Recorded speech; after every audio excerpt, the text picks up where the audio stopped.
حضرت امام مالک کہتے ہیں میں غریب کا بیٹا تھا. اکثر دین پڑھنے والے غریبوں کے بیٹے ہوتے ہیں. امیروں کے بچے FSC پڑھتے ہیں, BSc پڑھتے ہیں, ٹیکنالوجی پڑھتے ہیں. غریبوں کے بچے دین پڑھتے ہیں, اور پھر امیروں کو ممبریاں ملتی ہیں, غریبوں کے بچوں کو اللہ ممبر عطا فرماتے ہیں, مصلی رسول اللہ دیتا ہے. حضرت سیدنا امام ابو مالک فرماتے ہیں میں غریب کا بیٹا تھا اور میری 6-7 بہنیں تھیں, میں اکیلا بھائی تھا. آپ فرماتے ہیں میرے ابا جی فوت ہو گئے. میری امی پکڑ کے مجھے ایک دھوبی کی دکان پر لے گئی, کہنے لگی اسے کپڑے دھونے کا طریقہ بتا دو, سلیقہ سمجھا دے, یہ بھی ایک چھوٹی سی لانڈری کی دکان کھول لے گا, میری بیٹیوں کا پیٹ پالے گا. دھوبی کہنے لگا ٹھیک ہے, میں 2-3 درہم بھی دوں گا مہینے کے, اور جب کام سیکھ جائے گا تو تنخواہ بڑھ جائے گی. امام ابو مالک رحمۃ اللہ علیہ فرماتے ہیں میں بہنوں کے لیے روزی کمانے نکلا, میں بیوہ ماں کے سر پہ بوجھ اتارنے کے لیے روزی کمانے نکلا. میں غربت کے عالم میں نکلا, رستے میں امام اعظم کا مدرسہ تھا. فرماتے ہیں وہاں چمکتے چہرے دیکھتا, لیکن اپنی غربت کو دیکھ کر میں آگے بڑھ جاتا, پریشان ہوتا کہ میں کیسے علم حاصل کروں گا. آپ فرماتے ہیں امام صاحب مجھے اکثر دیکھتے. ایک دن امام اعظم باہر نکلے, مجھے کھڑے ہوئے دیکھا تو قریب بلایا, سینے سے لگایا, ماتھا چوما, کیا نام ہے؟ میں نے کہا ابو مالک میرا نام ہے. کہتا تمہیں پڑھنے کا شوق ہے؟ بڑا شوق ہے. کہتے ہیں چل آجا پڑھا کر, آجا مدرسے میں پڑھا کر. کہتے ہیں میں سارا دن وہاں پڑھتا, گھر سے کام کرنے نکلتا, سارا دن مدرسے میں امام اعظم کے پاس پڑھتا رہتا. مہینہ آیا تو میری اماں کہنے لگی تنخواہ لاؤ. میں نے کہا امی جی تنخواہ تو وہ دے گا جو ڈیوٹی پہ جاتا ہوگا, میں تو پڑھنے جاتا ہوں. کہتی اماں گھر سے نکلی اور بڑے غصے کے ساتھ نکلی, کہنے لگی مولوی نے میرا بچہ خراب کر دیا, میرا بچہ خراب کر دیا. میں کام پہ بھیجتی تھی, اس نے کس چکر میں ڈال دیا, مسئلوں سے بھی کبھی پیٹ بھرا ہے, کام بھی تو کرنے چاہیے نا. کہتے ہیں امام اعظم کے سامنے کھڑے ہوئے امام صاحب بڑے امیر کبیر آدمی, اربوں خربوں پتی, اور پھر اتنے بڑے عالم فقیہ, سارا بغداد, سارا کوفہ, سارا مصر سلوٹ کرتا ہے. بی بی آئی اور تیز جملے, عورتوں کا جو طریقہ ہوتا ہے, کہنے لگی مولوی تیری سفید داڑھی, تیرا اتنا نام تجھے خیال ہی نہیں آیا, میں بیوہ عورت ہوں, تو نے میرا بچہ خراب کر ڈالا, میری یتیم بچیاں روٹیاں کہاں سے کھائیں گی, مسئلوں سے بھی کبھی پیٹ بھرا ہے. کہتے ہیں اتنے سخت جملے کہے, میں قربان جاؤں امام اعظم سنتے رہے اور مسکراتے رہے. کہنے لگے میری غلطی ہے, میری غلطی ہے, میری غلطی ہے. بیبی بھول گیا تھا, غلطی ہو گئی. بیبی کہتی رہی, امام صاحب سنتے رہے. جب غصہ اتر گیا تو کہنے لگے اماں تیرا غصہ اتر گیا؟ اتر گیا ہے. کہنے لگے تیرا بیٹا بڑا نیک ہے, تیرا بیٹا بہت لائق ہے, تو اسے پڑھنے بھیج. کہنے لگے چپ کر دے مولوی, یہ پڑھے گا تو میں روٹی کہاں سے کھاؤں گی, اس کی بہنیں روٹی کہاں سے کھائیں گی. امام صاحب کہنے لگے تیرے گھر کا خرچہ کتنا ہے؟ اس نے ایک لفظ تو 3 دینار کہا. ایک روایت ایسی بھی لکھی ہے بزرگوں نے, کہنے لگے کہ 40 درہم ہے, اور اماں کہتی ہے میں نے جان بوجھ کر زیادہ بتائے, حالانکہ میں قناعت پسند کرتی تھی, لیکن جب کھلا ڈولا کرے تو وہ والا خرچہ بتایا. میں نے کہا 40 درہم خرچہ ہے, تو دے گا؟ تو کہتے ہیں امام اعظم کہنے لگے اماں تجھے لینے نہیں آنا پڑے گا, پہلے سے پہلے تیرے گھر پہنچ جایا کرے گا, یکم سے پہلے آئیں گے. او بھائیو, کہاں استاد ملتے ہیں, کہاں استاد ملتے ہیں, کہاں وہ لوگ ملتے ہیں جو دعائیں مانگتے, التجائیں کرتے, پیار کرتے. گزر گیا وہ دور, اب تو صرف سوٹ لینے کا دور ہے, مٹھائیاں لینے کا دور ہے, ہاتھ ڈلوانے کا دور ہے. اب تو پوچھتے ہیں, اب تو پوچھتے ہیں تو میرے لیے کیا لایا ہے. حضرت سیدنا امام اعظم ابو حنیفہ رحمۃ اللہ علیہ ایک دن نہیں, 2 نہیں, 4 نہیں, 5 مہینے نہیں, 20 سال تک, 20 سال کہنا آسان ہے, بولنا آسان, سننا آسان, 20 سال تک امام ابو حنیفہ, امام ابو مالک کے گھر خرچہ دیتے رہے, وہ پڑھتے رہے. اماں کہنے لگی تو نے میرے بیٹے کو لگا تو لیا ہے, یہ پڑھ کے بنے گا کیا؟ حضرت امام اعظم فرمانے لگے بادشاہوں کے تخت پہ بیٹھ کے, بادشاہوں کے ساتھ بیٹھ کے کھانے کھایا کرے گا, ان کے ساتھ بیٹھ کے حلوہ کھائے گا, وقت آئے گا تو دیکھے گی. کہتے ہیں میرے امام انتقال کر گئے, وقت بیت گیا. ہارون رشید نے مجھے بلایا بغداد میں اور کہا میں آپ کو چیف جسٹس بنانے لگا ہوں. کہنے لگے میں خوشی سے سجدے کرنے لگا, میں چیف جسٹس بنا. میں نے اپنی اماں کو خط لکھا, اماں بغداد آ جا, تیرے بیٹے کو اللہ نے بڑی شان عطا کر دی ہے. فرماتے ہیں ہارون رشید کی بیوی بڑی اولیاء کی بڑی فرما بردار تھی, محبت کرنے والی تھی. اس نے حلوہ بنا کے بھیجا, کھانا بنا کر بھیجا. ہارون رشید تخت پہ بیٹھ کے کھانے کھانے لگا تو کہنے لگا امام صاحب آپ بھی آگے ہی آ جائیں ادھر ہی میرے ساتھ. کہتے ہیں ایک کونے میں وہ بیٹھ گئے, ایک کونے میں میں بیٹھ گیا, تو بیچ میں کھانا رکھ لیا, اتنے میں میری اماں بھی پہنچ گئی. 2 لقمے کھائے تھے کہ اماں آ گئی. جب اماں نے مجھے تخت پہ بیٹھے دیکھا تو ایک یتیمی, ایک لاوارث, ایک بن باپ کا بچہ, وہ کل تک جو بہنوں کے لیے 4 دینار نہیں لا سکتا تھا, آج تخت پہ بیٹھ کے جب روٹی کھاتے دیکھا تو اماں تڑپ گئی, روئی, چیخیں ماری. میں نے کہا اماں کیا ہوا؟ کہنے لگی بیٹا مجھے تیرا استاد یاد آ گیا ہے, اس نے کئی سال پہلے کہا تھا کہ اسے دین کا علم پڑھنے دے, اسے فقیہ بننے دے, یہ بہت آگے جائے گا. دیکھ آج اللہ نے تجھے کتنی شان عطا کی ہے. کہا بیٹا یہ کمال تیرا نہیں, یہ امام اعظم ابو حنیفہ کا ہے, یہ ان کا کمال ہے جنہوں نے تجھے یہاں تک پہنچایا. میرے بھائی اپنی پوری زندگی امام اعظم ابو حنیفہ نے. آج تو اساتذہ اکرام, تو اساتذہ ٹیچر کہنے لگے حضرت جی دل نہیں لگتا, بے سکونی سے ہے, کچھ بتلائیں. تو میں نے کہا کلاس میں کوئی یتیم بچہ ڈھونڈ لیں, کوئی لاوارث بچہ ڈھونڈ لیں, اس کی وردی اپنے ذمہ لے لیں, کتابیں اپنے ذمہ لے لیں, اس کا خرچہ اپنے ذمہ لے لیں, روز جیب میں ٹافیاں ڈال کر جایا کریں, اس غریب کو دینی ہے. فرمایا 2 مہینے یہ والا وظیفہ کر کے دیکھو, اللہ آپ کو سکون عطا کرے گا. یہ بھی کہنے لگے بڑی ٹھنڈک ہوئی ہے, بڑا سکون ملا ہے, بڑی تابع داری. میں نے کہا اب لفظوں سے سکون جا. وہ لوگ خدمت کر کے سکون لیتے تھے.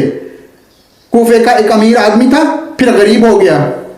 غریب, غربت بڑی پریشان ہے, پریشانی کرتی ہے, بہت تنگ کرتی ہے, بڑی آزمائش ہے. غریب بے وقوف اس لیے ہوتے ہیں کہ اس کی جیب میں پیسے نہیں ہوتے. غریب مجبور اس لیے ہوتے ہیں کہ اس کے پاس ہوتا کچھ نہیں ہے, تو ساری آزمائشیں کٹھی آ جاتی ہیں. غریب آدمی تھا, محنت مزدوری کرتا لیکن پوری نہ ہوتی. وہ کہتا ہے ایک دن گلی میں ککڑی بیچنے والا آیا, تو میری ایک بیٹی چھوٹی سی, تو باقی بچے بڑے تھے, چھوٹی ضد کرنے لگی ککڑی کھانی ہے. ککڑی کہتے ہیں میں پریشان ہو گیا, دل ٹوٹ گیا. بیٹی نے سوال کیا ہے, فرماتے ہیں میں نے سوچا کس کے پاس جاؤں, کسی اور کے پاس مجھے سمجھ نہ آیا, میں سیدھا امام اعظم کے پاس چلا گیا.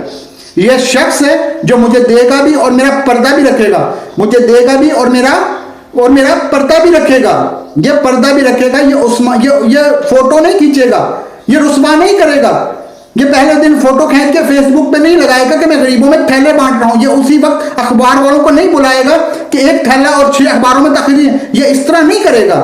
حضرت امام اعظم کے پاس گیا تو رش بہت زیادہ تھا, میں امام صاحب سے بات نہیں کر سکا, واپس آ گیا. امام صاحب نے بندہ بھیجا, پتا کرو یہ بندہ کسی ضرورت کے لیے آیا تھا, رش کی وجہ سے بات نہیں کر سکا. کہتے ہیں واپس میرے پیچھے بندہ بھیجا جو میرے گھر تک آیا, گھر آ کے اس نے حالات کا پتہ چل گیا, واپس چلا گیا. کہتے ہیں 3 تھیلیاں شرفیوں کی بھر کے امام اعظم لائے اور خود آئے, اور رات کے اندھیرے میں آئے, مجھے تھیلیاں دے کر میرے آگے ہاتھ باندھ لیے. میں نے کہا حضور ہاتھ کیوں باندھتے ہیں؟ آپ فرمانے لگے یار دکھ اس بات کا ہے, تو میرا پڑوسی تھا اور تیری غربت کا مجھے پتہ ہی نہیں چلا, تو میرے علاقے کا تھا, میں نے سوچا ہی نہیں, میرا اپنا تھا, مجھے خیال ہی نہیں آیا. فرمایا معاف کر دے, میری شکایت نہ کرنا کہ یہ میری طرف توجہ نہیں کرتا. علم بھی تھا اور علم کا نور بھی تھا, حسن بھی تھا, غریب کی مدد کا جذبہ بھی تھا. آج لوگوں پر مالوں کا فتنہ سوار ہو گیا. تقریباً زیادہ تر جیسے جیسے مال آتا جاتا ویسے ویسے عقل بھی جاتی ہے, ویسے ویسے چہرے بھی ہوتے جاتے ہیں. وہ کمائیں وہ بھی کرے, میں کوئی ٹیکنیکلی بڑا ہوں, میں تو عقل مند ہی بڑا ہوں. نہ بہن کی فکر رہتی ہے, نہ بھائیوں کی فکر رہتی ہے کہ وہ کس حال میں ہے, نہ رشتہ داروں کی فکر ہے, نہ دائیں بائیں کوئی دیکھ لے. لوگ جیسے تیسے پاورفل ہوتے جاتے ہیں, کٹتے جاتے ہیں, امیروں سے یارینیں رکھتے جاتے ہیں, آگے کی طرف دیکھتے ہیں. امام اعظم ابو حنیفہ رحمۃ اللہ علیہ نے ساری زندگی پیار کیا, محبت بانٹی, علم, فقہ, تقوی, روشنی. آج لوگوں کو علم ہوتا ہے, ہمیں بہت ساری باتوں کا پتہ ہوتا ہے, پر وہ باتیں ہمارے لفظوں میں ہوتی ہیں, ہم اس کے حسن سے آگاہ نہیں ہو سکتے, ہمیں ان باتوں پر یقین کامل نہیں ہوتا. کہہ رہے ہوتے ہیں, سمجھتے ہیں, بڑی باتیں کرتے ہیں, لیکن ان باتوں پر ان کے پیچھے جو عمل کا جذبہ ہے وہ پھیکا ہوتا ہے. امام اعظم ابو حنیفہ رحمۃ اللہ علیہ اتنے بڑے عالم تھے, اتنا بڑا خوف تھا, اتنا ہی بڑا خوف تھا. ایک آدمی کہتا ہے نا, میں نے امام صاحب سے مسئلہ پوچھنا تھا, تو میں نے عشاء کی نماز امام صاحب کے پیچھے پڑھی. کتنے لوگ باتیں سنتے ہیں, اس کا اثر کتنا لیتے ہیں. لیکن امام صاحب رحمۃ اللہ علیہ کا طریقہ کیا تھا؟ کہتے ہیں میں نے امام صاحب کے ساتھ نماز پڑھی مسجد میں، قاری صاحب نے قرآن پڑھا، اللہ فرماتے ہیں میں تیرے ذرے ذرے کا حساب لوں گا قیامت کے دن، ذرا برابر نیکی ہوئی تو میرے حساب، ذرا برابر بھی گناہ ہوا تو ذرا برابر ہی کس کے برابر؟ ذرا برابر، ریت کا چھوٹا سا ذرہ اس کے برابر اگر گناہ ہوا تو تیرے سامنے یہ اللہ نے کہہ دیا ہے، تو انشاءاللہ ایسا ہو کے رہے گا، اللہ ایک دفعہ دکھائے گا۔ دعا فرمائے اللہ ہمیں معافی عطا فرمائے، اللہ ہم سے درگزر فرمائے، اللہ ہمیں بخشے ہوئے میں شامل فرمائے۔ یہ آیت امام صاحب نے سنی تو کہتے ہیں میں نمازی سارے چلے گئے تو امام صاحب بیٹھے اور یوں نے اپنی داڑھی پکڑ لی اور چراغ ٹمٹما رہا تھا، کہتے ہیں داڑھی پکڑ لی، امام صاحب بیٹھے ہیں، میں نے کہا کہ کسی محویت کے عالم میں سوچ میں ہے، چلے میں تھوڑی دیر میں آتا ہوں، میں 2 گھنٹے بعد آیا تو امام صاحب ایسے ہی بیٹھے داڑھی پکڑی ہوئی ہے، میں نے کہا ٹھہر کے آتا ہوں، میں پھر 1.5 گھنٹے کے بعد آیا تو پھر امام صاحب ایسے ہی بیٹھے، کہتے ہیں تہجد کا وقت ہو گیا، میں مسجد میں گیا تو چراغ ٹمٹمانے لگا، ختم ہونے کے قریب آ گیا، امام صاحب بیٹھے ہیں، اب میں نے دیکھا کہ آنکھیں آنسوں سے بھری ہوئی ہیں، اپنی داڑھی پکڑ کر کھینچ رہے ہیں اور کہتے ہیں یا اللہ اگر تو ذرے ذرے کا حساب لے گا تو ابو حنیفہ تو الجھ جائے گا، اے اللہ تو ذرے ذرے کے بارے میں پوچھے گا تو میں تو نہیں جواب دے سکوں گا، خدا بندہ اس طرح کر، میرے ان سفید بالوں پہ رحم کھا، اے اللہ میرے بڑھاپے پہ مہربانی فرما، مجھ سے نہ ذرے ذرے کا پوچھنا، میں بڑا کمزور ہوں، میں نہیں جواب دے سکتا، مولا مجھ سے درگزر والا معاملہ کر۔ کہتے ہیں تڑپ رہے ہیں امام صاحب، فجر کی اذان ہوئی تو امام صاحب نے دائیں بائیں دیکھا، میں پیچھے کھڑا تھا، میں نے کہا حضور ساری رات ہی گزر گئی، آپ نے ایک آیت سن کے پریشان ہو گئے اور میں روزانہ 20 تقریریں سنتا ہوں، درجنیں حدیثیں سنتا ہوں، مجھے تو کوئی اثر نہیں ہوتا۔ آپ فرمانے لگے مجھے تیرے معاملے کا نہیں پتا، اگر تو نے مجھے دیکھنا ہے تو کسی کے ساتھ ذکر مت کرنا، اور فرمانے لگے اور پھر تو نیک آدمی ہوگا، تجھے خیال نہیں آتا، میں تو جانتا ہوں، پتہ سارا ہی ہے، میں تو جانتا ہوں نا کہ مجھے خبر ہے نا، لہٰذا میں نہیں حساب دے سکتا، تیرا مجھے نہیں پتا، جتنا میرے بھائی علم زیادہ اتنا خوف بھی۔ حضرت عبداللہ بن مسعود فرماتے ہیں زیادہ باتیں کرنے والا عالم نہیں ہوتا، اللہ سے زیادہ ڈر جانے والا عالم ہوتا ہے۔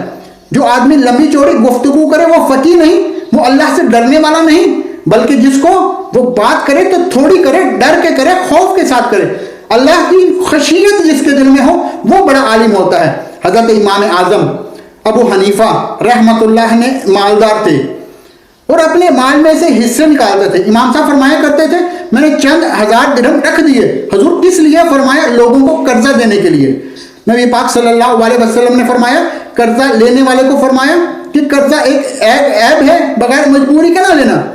اب لینے والے بھی احتیاط نہیں کرتے، فٹافٹ قرضے کے پیچھے بھاگتے ہیں، بڑی مجبوری ہو تو قرضہ لو، مقروض قیدی ہوتا ہے، قرضہ لینے سے بچو، اور دینے والے سے کیا کہا؟ فرمایا اگر سامنے والا تنگ دست ہو نا، تنگ دست، تو اسے کھلا دو، جتنی تم مہلت دو گے اللہ تمہیں اتنے روز صدقہ کرنے کا ثواب عطا فرمائے گا۔ نبی پاک نے کیا فرمایا؟ حضور نے فرمایا تجھے پتہ چل جائے کہ تنگ دست ہے تو مہلت دے۔ امام صاحب کہتے ہیں میں نے کچھ پیسے رکھے ہوئے، بس منظر یہ تھا کہ غریب لوگ آتے میں ان کی مدد کروں۔ امام اعظم ابو حنیفہ نے پیسے دینے تھے اور حال یہ تھا کہ آپ دھوپ میں کھڑے تھے اور ساتھ اس بندے کا مکان تھا، لوگوں نے کہا حضرت دیوار کے سائے میں ہو جائیں، فرمانے لگے اس سے پیسے لینے ہیں، اگر سائے میں کھڑا ہوا تو سود میں شمار ہو جائے گا، میں اس سے فائدہ نہیں لے سکتا۔ ایک بندے سے قرضہ لینا تھا، وہ آپ کو دیکھ کر اور دوسری گلی میں چلا گیا، رستہ بدل گیا اور چھپ گیا۔ امام صاحب رونے لگے، کہنے لگے اے اللہ میں اتنا برا ہو گیا ہوں کہ تیرے بندے مجھ سے چھپنے لگے ہیں، اس کو ڈھونڈ کے لائے کیوں چھپتا ہے؟ حضور آپ کو پیسے دینے ہیں۔ انہوں نے کہا جب میں نے تجھے اللہ کی رضا کے لیے معاف کیا، آج کے بعد چھپنا نا، میں نہیں چاہتا کہ تجھے خوف ہو، تو میری طرف دیکھ کے چھپنے لگا ہے، میری طرف دیکھ کے۔ غریب تو بھائی گلیوں میں گھستے پھرتے ہیں کیونکہ بندہ مل نہ جائے، مقروض آدمی، بتاؤ اس وقت چلتا ہے جب خودکشی کر لیتا ہے، پتہ اس وقت چلتا ہے جب لوگ آتے ہیں اس کے بچوں کو کہتے ہیں فکر نہ کرنا ہم تیرے ساتھ ہیں، اس کے ساتھ ہونا تھا تو اس کی زندگی میں ہونا تھا، آج آئے ہو۔ امام اعظم ابو حنیفہ رحمۃ اللہ علیہ گلی سے گزر رہے تھے، لکڑی کا جوتے پہنا کرتے تھے، ایک نوجوان بچے کے پیر آ گیا تو کہنے لگے امام اللہ سے ڈر جا، یہ لفظ کہے تو امام صاحب کی چیخیں نکل گئی، کئی گھنٹے بے ہوش رہے۔ لوگوں نے کہا حضور کیا ہوا؟ فرمانے لگے تم نے سنا نہیں؟ چھوٹے چھوٹے جوان بھی کہتے ہیں ابو حنیفہ اللہ سے نہیں ڈرتا، اللہ کی مخلوق کے سے نہیں ڈرتا، اگر یہ کہہ رہے ہیں تو میرا کیا بنے گا؟ کئی دن روتے گزر گئے۔ لوگ اس بچے کو آئے کہنے لگے حضور آپ تو پریشان ہو گئے، میں نے تو محاورتاً کہا تھا، محاورتاً کہا تھا کہ آپ اللہ سے نہیں ڈرتے۔ فرمانے لگے بیٹے مجھے محاوروں کا نہیں پتا، جب رب کے خوف کا نام آتا ہے تو سیدھی دل سے جا کے ٹکراتی ہیں۔ گلی سے گزر رہے تھے، لکڑی کے جوتے پہنے ہوتے، امام صاحب کہنے لگے مجھے جانتے ہو؟ حضور سارا کوفہ جانتا ہے، سارا بغداد جانتا ہے، ساری دنیا جانتی ہے آپ مسلمانوں کے امام ہیں، لوگ جانتے ہیں۔ آپ نے فرمایا یار مجھ سے ایک غلطی ہو گئی ہے۔ وہ کیا؟ آپ فرمانے لگے میں اپنے انداز میں گزر رہا تھا، بوڑھا آدمی ہو، خیال نہیں آیا تھوڑا کیچڑ اڑ کے تیری دیوار پر لگ گیا ہے۔ تو میرے بھائی یہ کوئی رشتے تھوڑی تھے، یہ زمین پہ بسنے والے لوگ تھے، احتیاط والے لوگ تھے۔ لوگوں نے پتہ نہیں اپنا مزاج اتنا سخت کیوں بنا لیا ہے۔ کتنے لوگوں کو اللہ تعالیٰ نے کتنی پگڑیاں اچھال کے، کتنے حقوق العباد ضائع کر کے بھی ہم اسی طرح کے مطمئن ہیں۔ کہاں سے تسلی لاتے ہیں ہم؟ کہاں سے اپنے رب کو ٹھنڈک دیتے ہیں؟ کیا کیسے عاشق ہیں کسی کو تکلیف دے کے؟ کس طرح سکون کی نیند آتی ہے جب کوئی پریشان ہوتا ہے؟ کیوں ہمارا دل پتھر ہو گیا ہے؟ حضرت امام صاحب تڑپ رہے ہیں اور ہم سب کے سامنے، اس کے سامنے، مجوسی کے سامنے آہوزاری کر رہے ہیں، غریب بھی ہے، کچے گھر میں رہتا ہے۔ فرمایا یار بتا اب کیا کروں؟ امام صاحب باتیں کر رہے تو آدمی حیرت میں کھو گیا، کبھی دیوار دیکھتا، کبھی اپنے آپ دیکھتا، کبھی امام صاحب کو دیکھتا، دائیں بائیں دیکھتا تو پسینے آنے لگے، پتہ نہیں کیا سوچوں میں جذر چلنے لگا، کہاں بہت گئی، کہاں تک اس کی سوچ گئی، کہاں پلٹ کے آئی۔ کہنے لگا امام صاحب میں تو چونک میں رہتا ہوں، روزانہ پتہ نہیں کتنی گاڑیاں مٹی برسا جاتی ہیں، کبھی کوئی نہیں آیا، آپ کو کیا ہوا؟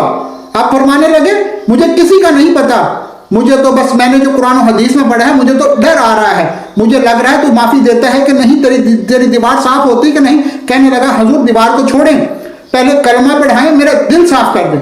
کہنے لگے اتنا میٹھا دین، اتنا پیارا دین، اتنا خوبصورت دین کہ غریب کی دیوار پر کیچڑ لگ جائے تو آپ کو اتنی تکلیف ہو؟ میں اس دین سے دور کیوں؟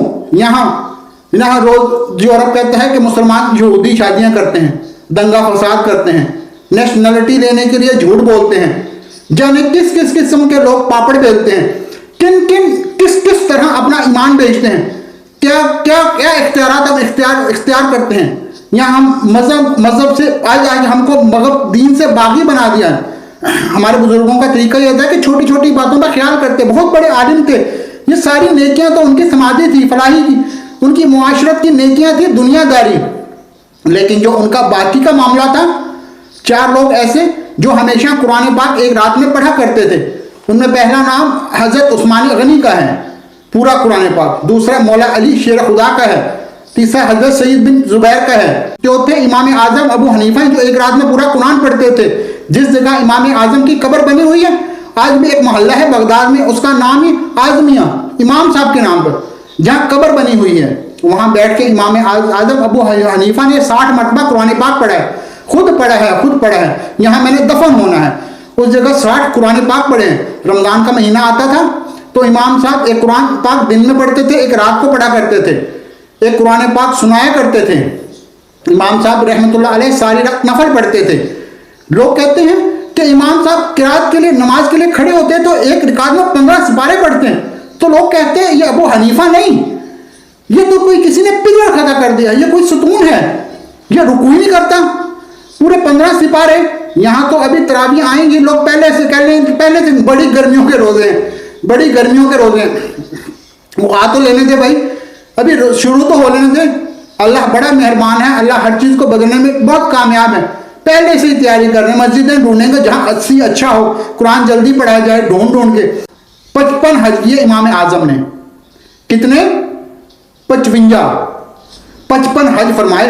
حج ایک مشقت والا کام ہے، جد و جہد والا کام ہے، جوان بھی تھک جاتا ہے کہ بڑا مشکل ہے جی، اور جتنا بڑا آسان ہو گیا قیامت تک اس نے مشکل ہی رہنا ہے۔ آخری حج پہ گئے تو کہا، کعبے کے کہنے لگے کہ کھول نہیں دیتے ذرا کعبے کا دروازہ، میں نے اندر جانے کو دل کرتا ہے۔ اس نے دروازہ کھولا, اندر گئے تو کہنے لگے خدایا, کہنے لگے اے اللہ, اتنا تو نے مجھے مال دیا تھا, اتنا میں شکر ادا نہیں کر سکا, اور جتنا تو نے علم دیا تھا اتنا میں عمل نہیں کر سکا, میں بوڑھا ہو گیا ہوں, مہربانی کرنا, مجھ سے درگزر والا معاملہ کرنا, یا اللہ اگر تو مجھے بتا دے تو راضی قناعت ہے تو میں ذرا سکون سے مر جاؤں گا. کہتے ہیں کعبے کی دیواروں سے آواز آنے لگی, ابو حنیفہ تیرا رب تجھ سے بہت راضی ہے. دوستو اگر آپ کو یہ میری ویڈیو اچھی لگی ہو تو ویڈیو کو صدقہ جاریہ کے طور پر شیئر ضرور کیجئے گا. جزاکم اللہ خیر.